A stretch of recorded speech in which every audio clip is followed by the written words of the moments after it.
जवाब दे रहा है। देखिए, पहली बात मैं कहना चाहता हूं, यहीं पर देखिए इनके मन की कैसी हिकारत और नफरत भरी हुई है। अरे भाई, उसके ऊपर बाकायदा जांच कमेटी गठित की गई है एक रिटायर्ड जज के नेतृत्व में। उस रिपोर्ट आने दीजिए, उसके बाद दूध का दूध पानी का पानी होगा। परंतु जिन लोगों के मन में अभी कितनी आसानी से बोले, मैंने फैक्ट के साथ, डेट के साथ बोला, इरेडिकेशन ऑफ सनातन धर्म बोलते रहिए साहब। जिन लोगों ने उसके बारे में बोला, जिन्होंने रामचरितमानस की प्रतियां फाड़ी, जिन्होंने राम मंदिर का विरोध किया, जो बाबरी मस्जिद के पक्ष में खड़े थे, राम मंदिर नहीं गए, जो बाबर की कब्र पे जिनकी 3 पीढ़ियों ने जाकर सजदा किया मगर राम मंदिर के इनविटेशन देने पर भी नहीं गए, वो लोग आकर जब दुखद कुंभ में हुई इस दुखद घटना पर, जिसमें कुछ लोगों को अपने प्राण देने पड़े, इस घटना के ऊपर जब बयान देते हैं तो मैं दर्शकों से कहना चाहूंगा, उनके बयान में संवेदना का भाव नहीं, संतुष्टि का भाव नजर आता है। उनके मन में उन लोगों के प्रति वेदना का भाव नहीं, हिंदू धर्म को कलंकित करने का अवसर नजर आता है। इसलिए ये दोनों में एक फंडामेंटल डिफरेंस है। सारे दर्शक इस बात को भली भांति समझ सकते हैं। और मैं एक बात और कहना चाहता हूं ऐश्वर्य जी, जानते हैं इन लोगों के मन में छटपटाहट और क्यों है? ऐसा है रत्नाकर जी, 144 साल के बाद नहीं आया है, कुछ मामलों में 450 साल के बाद आया है। कैसे? ये 450 साल के बाद का पहला कुंभ है जो इलाहाबाद में नहीं, प्रयागराज में हो रहा है। ये 450 साल के बाद का पहला कुंभ है जब अक्षय वट केवल किले में बंद नहीं है, सनातन धर्म का शाश्वत शक्ति का प्रतीक अक्षय वट जनता के लिए खुला है। यह 500 साल के बाद ऐसा पहला कुंभ है जब श्री राम लला विराजमान, प्राण प्रतिष्ठित हो चुके हैं और जिले का नाम अब फैजाबाद नहीं, अयोध्या है। यह 350 साल के बाद वो पहला कुंभ आया है जब औरंगजेब के नाम पे रखे गए शहर का नाम अब औरंगाबाद नहीं है, छत्रपति संभाजी नगर है। इसलिए जो प्राकट्य हो रहा है, जो प्रस्फुटन हो रहा है भारत की मूल शक्ति का, वो सहन नहीं हो रहा उन लोगों के द्वारा जो प्रधानमंत्री ने गुलामी की मानसिकता का आच्छादन आज तक जिनके दिमागों के ऊपर है, वो इस बात को बर्दाश्त नहीं कर पा रहे हैं कि भारत का ये, मैं एक उदाहरण देना चाहता हूं, इसमें 60 देशों के लोग आए, रशिया और यूक्रेन दोनों के लोगों के टेंट, दोनों के सन्यासियों के टेंट एक दूसरे के सामने थे और दोनों ने एक साथ हवन किया शांति के लिए। वैसे संयोग मान लीजिए या दैव योग मान लीजिए, मगर कुछ रास्ते दिखने लगे कि रशिया यूक्रेन के बीच में से रास्ता निकल सकता है। दुनिया की सबसे हाईटेक और बड़ी कंपनियों में से एक एप्पल के फाउंडर स्टीव जॉब्स की पत्नी लॉरेन पावल आई और अपना नाम कमला देवी रख। अरे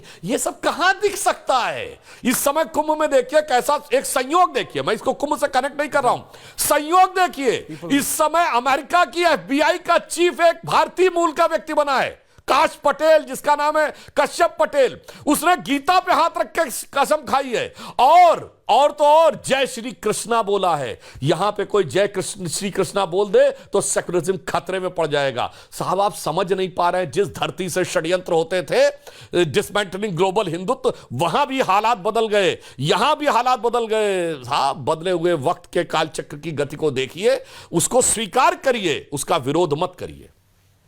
अनुराग भदौरिया, रत्नाकर जी आ रहा हूं, पंकज शर्मा जी आ रहा हूं जी, रत्नाकर त्रिपाठी जी, रत्नाकर जी, अनुराग जी आप मुझे विदेश में लग रहे हैं, पीछे सूरज उदय, लेकिन आप बताइए ना आपको दिक्कत क्या है? आप मैं आपको एक नहीं, आपको दिक्कत क्या है? आपको महाकुंभ से दिक्कत क्या है? आपके नेता को दिक्कत क्या है? समाजवादी पार्टी को दिक्कत क्या है महाकुंभ से? देखिए, भारतीय जनता पार्टी को है। भारतीय जनता पार्टी देखो बातें कैसे कर रही है। आप उनसे पूछ रहे महाकुंभ के बारे में, जो महाकुंभ में किस तरह की घटनाएं घटी उस पर नहीं बोल रहे हैं। 30 लोगों की, श्रद्धालुओं की मौत हुई है और वो सनातनी थे, हिंदू थे, उस पर नहीं बोल रहे हैं। रेलवे स्टेशन भगदड़ में इनकी नाकामी की वजह से, वहां प्रशासन की और रेलवे के प्रशासन की नाकामी की वजह से 18 लोगों की मौत हुई, उस पर नहीं बोल रहे हैं। कहाँ बोल रहे हैं कि वो औरंगाबाद का नाम बदल के संभाजी कर दिया गया, अच्छी बात है। आपको कुंभ पे पूछा जा रहा है, फिर आपसे बोला जा रहा है कि फलाने ने गीता पे हाथ रख के, अरे भाई इसमें आपका क्या योगदान है? अगर कोई प्रभु को मानता है, श्री कृष्ण को मानता है, तो भारतीय जनता पार्टी का योगदान थोड़ी है। ये तो सनातन की ताकत है और सनातन की ताकत तो हर उस हिंदू के अंदर में है जो हिंदू धर्म को मानता है, जो हिंदू धर्म को जानता है। आप तो हिंदू धर्म के नाम पे, सनातन के नाम पे राजनीति करना चाहते हैं। इसमें भारतीय जनता पार्टी क्या योगदान है, जरा बता दीजिए मुझे। भारतीय जनता पार्टी का कोई योगदान हो तो बताइए। आप कह रहे हो कि कितने, आपको पता नहीं 450 बार कुंभ आया है, ये तो ऐसा सही माने में, क्योंकि इलाहाबाद का नगर प्रयागराज रख दिया गया। अरे प्रयागराज रख दिया गया, ठीक है, उसके पहले भी सरकारें आपकी थी, तो आपने क्यों नहीं बदल दिया था? इसके पहले क्या आप उत्तर प्रदेश सरकार में नहीं थे या केंद्र की सरकार में नहीं थे? ऐसी ऐसी झूठी बातें बोलते हो गुमराह करने के लिए जनता को, कि जिसके मतलब भारतीय जनता पार्टी अभी 2014 में सरकार में आई है, उसके पहले भारतीय जनता पार्टी कभी सरकार में नहीं थी। अरे समय समय पे परिवर्तन होते रहते हैं, नाम परिवर्तन करते हो। नाम परिवर्तन करने से कुछ नहीं होगा सुधांशु जी। अपने अंदर में परिवर्तन लाइए, इंसानियत जगाइए, मानव धर्म अपने अंदर जगाइए, मानवता जगाइए, विकास जगाइए, कैसे देश को आगे ले जाएं, कैसे समाज में सम्मान हो, कैसे महिलाओं का सम्मान हो, अंदर जगाइए ना। आप अपने अंदर परिवर्तन नहीं कर रहे हैं, नाम परिवर्तन कर दिया हमने। अरे नाम परिवर्तन करने से क्या, अंदर जो आपकी सोच है, जो घृणित सोच है, जो आपकी सोच राजनीतिक है धर्म के प्रति, वो आप बदलिए ना। इसलिए आप सनातन को समझिए, पहचानिए, जानिए। सनातन तो हमेशा सच का साथ देता है, सनातन तो हमेशा उन्नति की बात करता है, सनातन तो सभी धर्मों का सम्मान करता है, सभी धर्मों का आदर करता है। आप कैसी बातें कर रहे हैं? आप मानव धर्म को नहीं, और सनातन तो हमेशा मानव धर्म को सपोर्ट करने वाला है, और आप मानव धर्म के नाम पे एक शब्द नहीं बोलते। भाई जो लोगों की मौतें हुई, जो लोग परेशान हैं, जो लोग किस तरह से वहां पे परेशानी हुई, तो हमने तो कुंभ की अवस्था पे सवाल उठाया है कि कुंभ में जो अवस्थाएं थी, हमने कुंभ पे सवाल नहीं उठाया। महाकुंभ तो पहले भी हुआ है, जब आपको बता दूं 2013 के पहले भी हुआ है, 2013 में भी हुआ है, महाकुंभ हुआ था, और बहुत कामयाब कुंभ हुआ था। हार्वर्ड ने उसपे रिसर्च भी किया था और किताब भी लिखी थी। आज भी कुंभ हो रहा है, आगे भी कुंभ होगा। बीजेपी का क्या लेना देना? प्रभु ये बता दीजिए मुझे, अयोध्या की बात कर रहे थे, अयोध्या का कोई लेना देना नहीं है भदौरिया साहब। नहीं, लेकिन जब मैं आपके नेताओं की टिप्पणियां पढ़ता हूं ना, अखिलेश यादव जी की, अफजाल अंसारी की, तो देखिए मुझे उनसे उम्मीद नहीं, मेरे को अफजाल अंसारी से उम्मीद नहीं है, मेरे को अनुराग भदौरिया से उम्मीद है कि आप दुनिया के जिस भी कोने में इस समय विराजमान है प्रभु, वहां पे आप महाकुंभ के बारे में आप थोड़ा फैला दीजिए, आप ही कर दीजिए। अरे नहीं, आप दुनिया के जिस भी कोने में आप कर दीजिए। सुधांशु त्रिवेदी इस काउंट में, सुधांशु जी आ रहा हूं, पंकज जी बोले नहीं है। नहीं, अनुराग, पंकज जी, सुधांशु जी आ रहा हूं, एक सेकंड। अरे मैं देख रहा हूं, अच्छा बोलिए। क्या मैं बोल रहा हूँ, देखिए सुधांशु जी और हमारे में फर्क क्या है? क्या फर्क? वो लोग हैं जो राष्ट्रीयता को, आप विदेश में हो, वो भारत में। नहीं सुनो, वो मैच देखने नहीं आए, हम लोग तो मैच देखने आए, वहाँ लिए झंडा तिरंगा दौड़ते रहे। बहुत बढ़िया बात। अपने देश को जिताने के बाद किस तरह से फख्र से, बस आप ही ने तो छक्का मारा था। अंदर फख्र है ना। सुधांशु जी तो बैठ के बातें नहीं, अरे आप ही पिच पे खेल रहे थे। हाँ, उठा के आए ना हम लोग। बोलिए। अरे आप ही जिता के आ रहे हो, मुझे पता है, पहुंच जाते हैं। आप ही जिता के आ रहे हो, आप ही ने जाके छक्का मारा है बॉल पे। तिरंगा दौड़ना, यहाँ पे रोडों पे तिरंगा लेके दौड़ना और अपने देश का मान बढ़ाना, ये हमारे लिए फख्र की बात। Very good sir. Sudhanshu ji बातें कर सकते हैं, यही में भारतीय जनता पार्टी की सोच में, हमारी सोच में यही फर्क है कि हम लोग, आप दुबई जाके झंडा पे, बहुत बढ़िया आदमी है। ठीक है Anurag ji, coming back to Mahakumbh, Pankaj ji, नहीं सुन ली मैंने ना, please give me a minute. Pankaj Sharma ji ने बहुत शांति से 31 मिनट सुना है, प्लीज उनकी पेशेंस को हल्के मत लीजिए। पंकज शर्मा जी, कांग्रेस को आपको नहीं लगता कुछ स्ट्रैटेजी में दिक्कत है? आपको बीजेपी को टारगेट करना है, करिए। आप सनातन उन्मूलन कार्यक्रम आपके सपोर्टिंग पार्टीज करेंगे, उसके बाद आप महाकुंभ में आपके नेता गंगा में डुबकी लगाने से गरीबी दूर हो जाएगी? ऑब्वियसली नहीं होगी, ये बात सबको पता है। लेकिन जब महाकुंभ चल रहा है तो आस्था के साथ टिप्पणी करने की क्या जरूरत है? ममता बनर्जी, ये महाकुंभ नहीं मृत्यु कुंभ है। लालू प्रसाद यादव जी, फालतू है कुंभ। और मैं बात बता रहा हूं पंकज जी, आप भी उन व्यक्ति को जानते हैं, मैं भी जानता हूं, पूर्व सांसद, उन्होंने कॉल किया लालू प्रसाद यादव को, क्योंकि उनके साथ एक व्यक्ति था उन्हीं के प्रदेश का, सुधांशु जी, उसने कहा कि वो महाकुंभ जाना चाहते हैं, तो उन्होंने टॉन्ट मारा, अरे तुम क्या करोगे महाकुंभ जाके, तुम्हारे तो नेता कह रहे हैं, पूर्व सीएम कह रहे हैं, क्यों करोगे? उन्होंने बात कराई लालू प्रसाद यादव से, उस व्यक्ति की, तो लालू प्रसाद यादव ने, and I am quoting him, the former member of parliament, he said, Lalu Prasad Yadav on the speakerphone said, अरे उसकी आस्था की बात है, जाने दीजिए, उसकी आस्था को आप हल्के मत लीजिए, क्यों आप रोक रहे हैं? And he stand exposed कि कैमरा के सामने कुछ और है पंकज शर्मा जी, और फोन पे कुछ और है।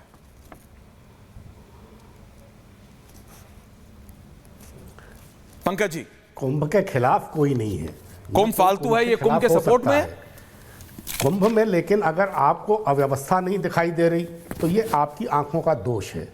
अगर कुंभ में आपको गंगा जल की जो गुणवत्ता है पानी की, वो अगर आपको समझ में नहीं आ रही है तो ये आपकी आंखों का दोष है।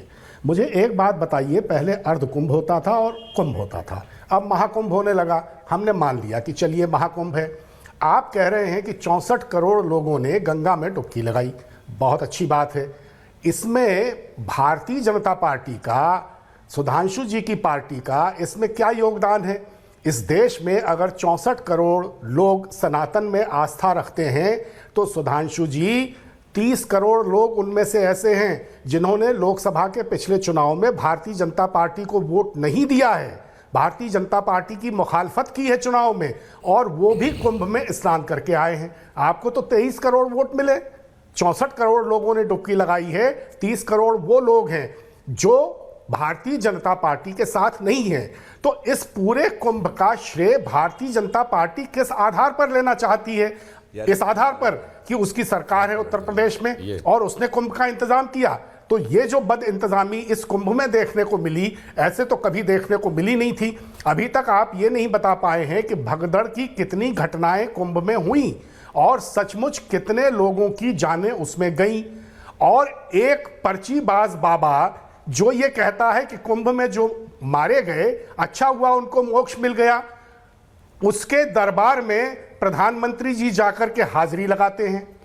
कितने दुर्भाग्य की बात है कि मेरे देश के प्रधानमंत्री एक पर्चीबाज बाबा के दरबार में जाकर उसके अंधविश्वास के क्रियाकलापों को बढ़ावा देते हैं। ये असलियत है। तो सनातन उन्मूलन कार्यक्रम में ऐश्वर्य जी कौन लगा हुआ है? सनातन उन्मूलन के कार्यक्रम में तो लगी हुई है भारतीय जनता पार्टी और भारतीय जनता पार्टी के नेता जो इस तरह के फर्जी बाबाओं को बढ़ावा देते हैं। आसाराम बापू के दरबार में कौन जाते थे? राम रहीम के दरबार में कौन जाते हैं? इसकी एक सूची बनाइए। जितने बाबा इस वक्त जेलों में पड़े हैं, भारतीय जनता पार्टी के कितने नेता उनके भक्त रहे हैं, इसकी एक सूची बनाइए। सनातन उन्मूलन यहां हो रहा है। अच्छा।